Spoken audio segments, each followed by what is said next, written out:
மூவாகுது.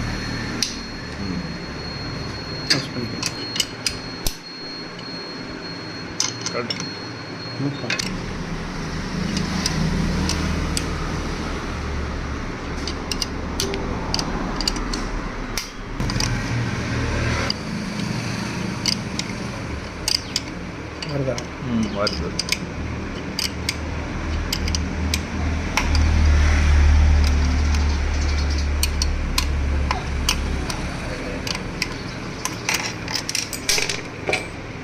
Okay, சரிங்க.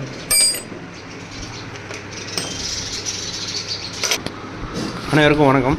நான் காரமல்ல SK Sasi. பார்த்தீங்கன்னா அது ஒரு பேரிங்கு உருவிடுச்சு, எப்படி கட்டுறதுன்னு தெரில. அப்புறமா ஒரு ஐடியா பண்ணோம். இந்த மாதிரி வந்து 14 சைஸ் பெட் போல்ட்டு, யமஹாவோட bed bolt nut, bed bolt. அது போக முதல்ல ஆரம்ப ஸ்டேஜில் நான் ஒரு 13 சைஸ் நட்டு தான், சின்ன